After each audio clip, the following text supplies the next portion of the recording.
Hello and welcome to the Halloween 2024 episode of Scott Reads Comics. Today I'll be covering Weird War Tales starring the Creature Commandos, issue number 121, published in 1983 by DC Comics. We've got a fantastic cover here featuring the Creature Commandos in action. Not sure who the cover artist is. There is a bit of a signature here in the corner. It looks like it could be Trevor Von Eden, because I see a TVE there, I think. So we'll go with that. And the tagline in the corner is DC, where the action is. So this was a specialty shop version of this particular issue. Picked this up at Phantom of the Attic Comics in Oakland yesterday. It's a very nice copy of this issue, which I think I had when I was a kid, and it's great to have it again. Let's dive right in. I warn you not to enter the portal to Professor Diablo's galaxy of ghouls, unless you are prepared for the shock of your lives, which will stop your heart in the middle of a beat and freeze the blood in your veins. Stop! Don't leave, please! Why should we stay, Professor Diablo? No one's looking at us. Not with those freaks in the audience. Death Smiles Thrice is our title. Our writer is Robert Kanigher. Our artist is Fred Carrillo. The colorist, Jerry Serpe. Editors, E. Nelson Bridwell and Julius Schwartz. Fred Carrillo's work I'm not super familiar with, but as you're going to see as this issue goes along, it's a pretty incredible art performance that he puts in here. You are the Creature Commandos. I have seen your pictures in the newspapers. Why don't you leave? I will gladly refund your admission tickets. You're breaking the hearts of my poor ghouls. You look like the gargoyles of the stone in Notre Dame, come to life, like creatures of hell. People can see you monstrosities for nothing.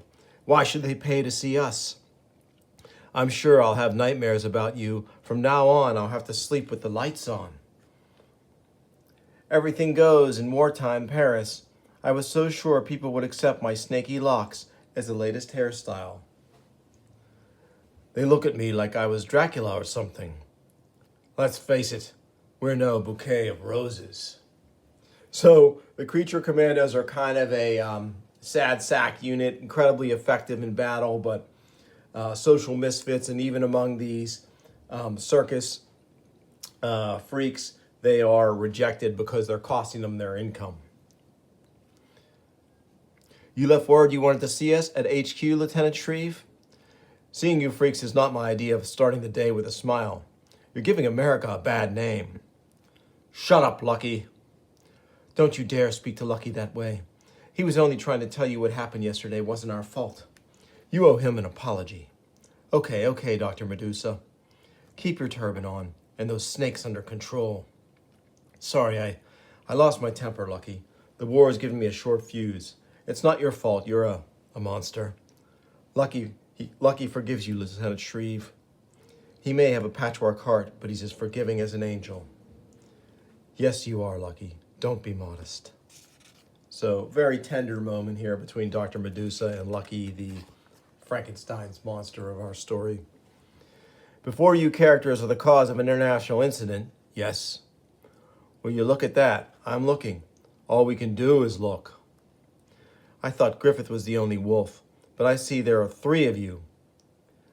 Not you, Lucky. You're a gentleman.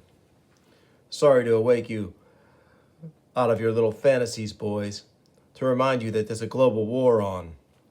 You did summon us to HQ, didn't you, Lieutenant Shreve? Ow. I started to tell you before. I was so rudely interrupted. They were going to be taken by sub to enemy territory for a very special mission. All our missions are special, Lieutenant Shreve. Just how special is this one? Is it round trip or one way?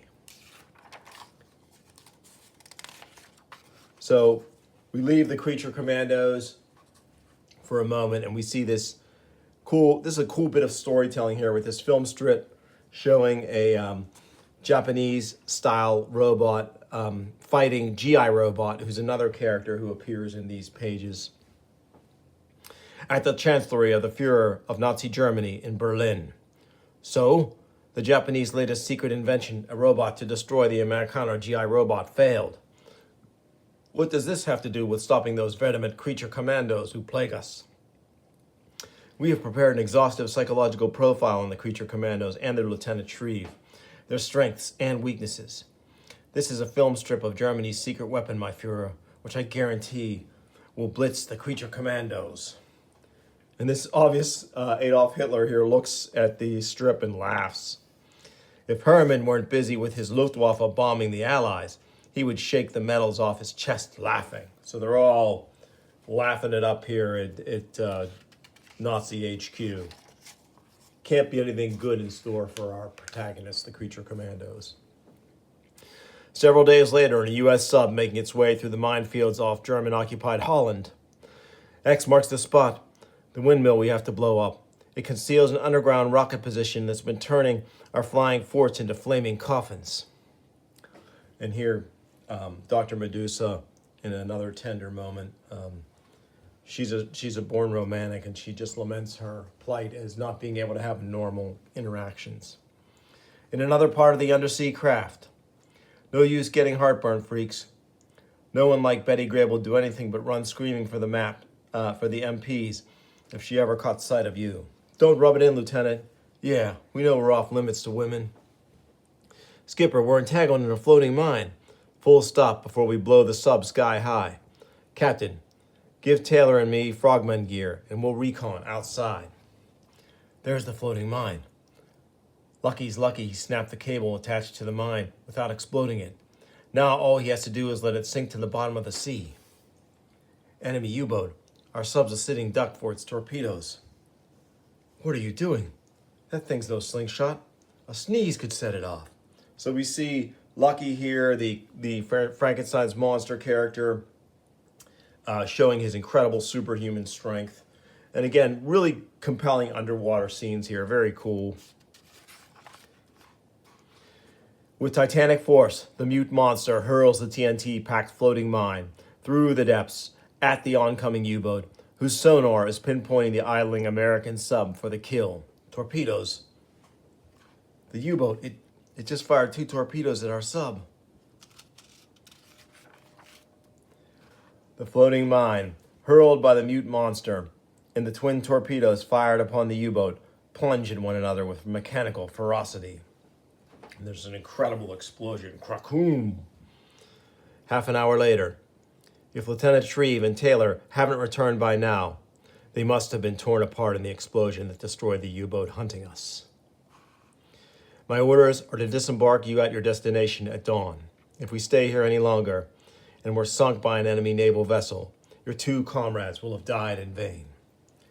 You have your orders, Captain, and we have ours. We'll all carry them out and mourn our dead in private. Later, as the dawn sun rises over the enemy coast. Saboteurs! Amerikaners say the early bird catches the worm. I will get the Iron Cross for hooking 3 worms. That Luftwaffe buzzard up there is tossing red-hot swastikas at us. Cover me. I'm going to try to pay him a flying visit. So we have our vampire character transforming. My plane stalls. A huge bat is jamming my controls. Velcro the vampire clings to the tail of the enemy fighter as it spins sickeningly seaward in a fatal stall. Great storytelling here. Very awesome. Great work, Velcro. You saved our lives. You're the first green-faced bat I ever saw. You'd be green, too, if you spun around like a ball on a roulette table. Just let it fly, Velcro, and you'll feel better. There. Great shot here of showing kind of a disgusting scene without really showing it. He's obviously a little bit nauseated and avoiding some stuff over here off the side of the boat. Be sure he's downwind. I don't want to be splashed. Shortly. Listen, voices. Someone's coming. Lucky? You and the lieutenant alive? What happened? It's all Greek to me. I'm a Martian.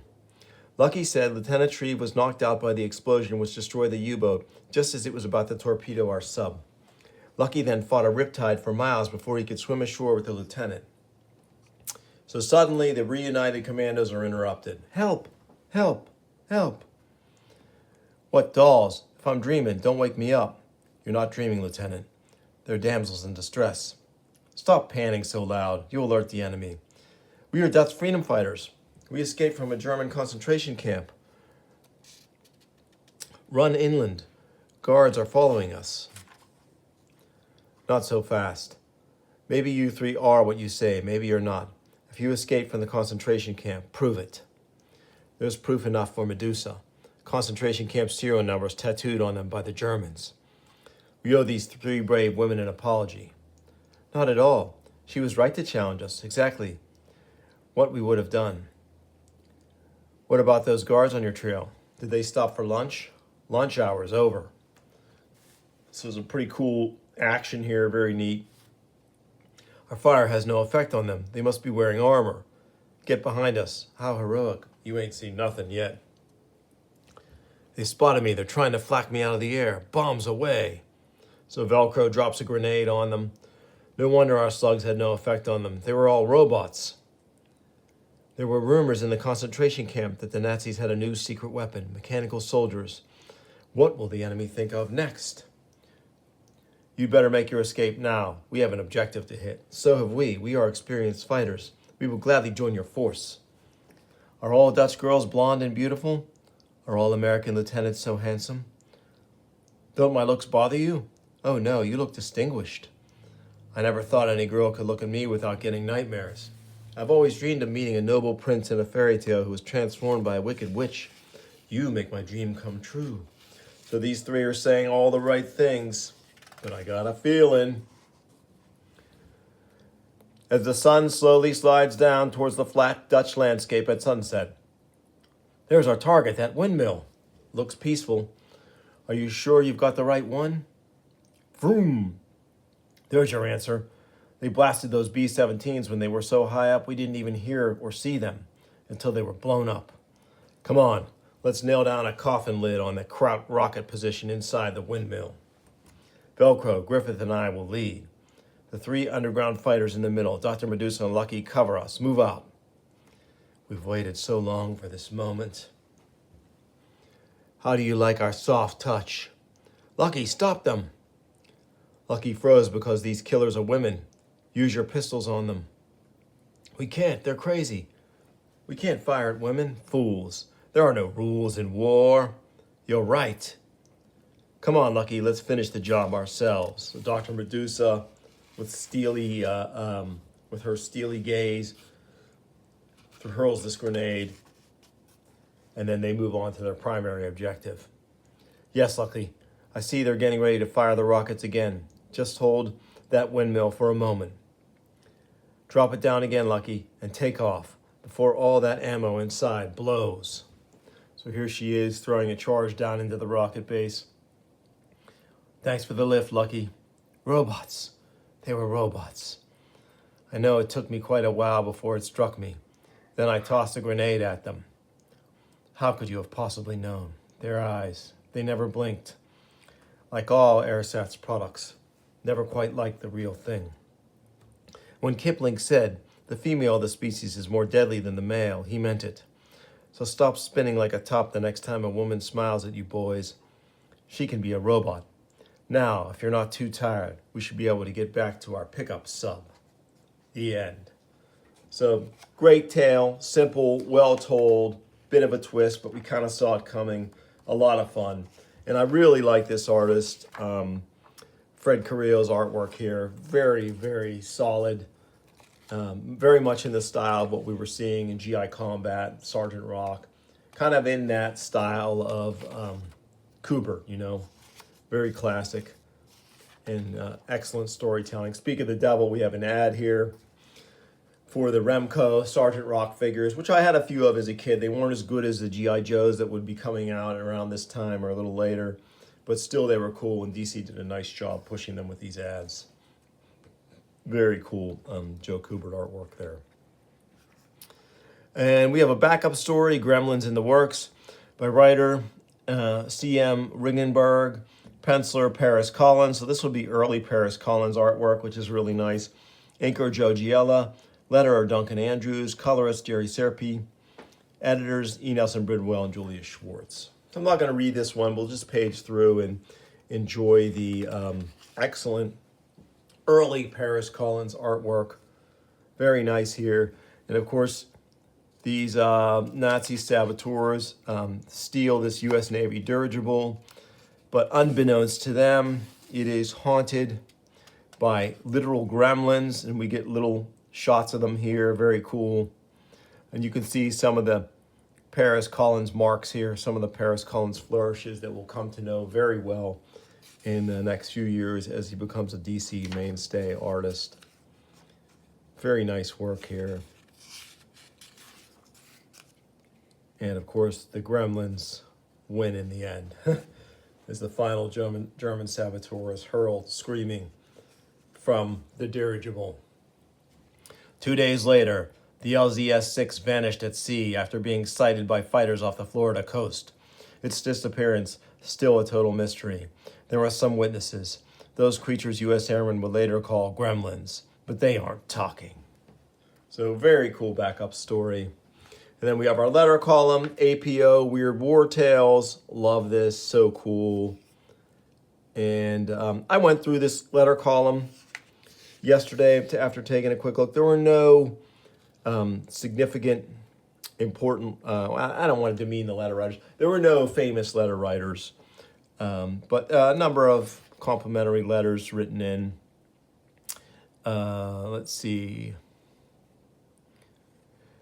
Dear Mr. Kanigher, I have been reading for only a short time, but would like you to know you are great. Yours truly, Stephen Ferger, Long Island City, New York. Robert Kanigher, are you listening? Thanks, Stephen. You too are great. So pretty fun. Great tale. Very fitting for this 2024 Halloween holiday. I hope you enjoyed it. If you did, please like and subscribe. Tell your friends. And I'll bring you more soon on Scott Reads Comics. Thanks for watching.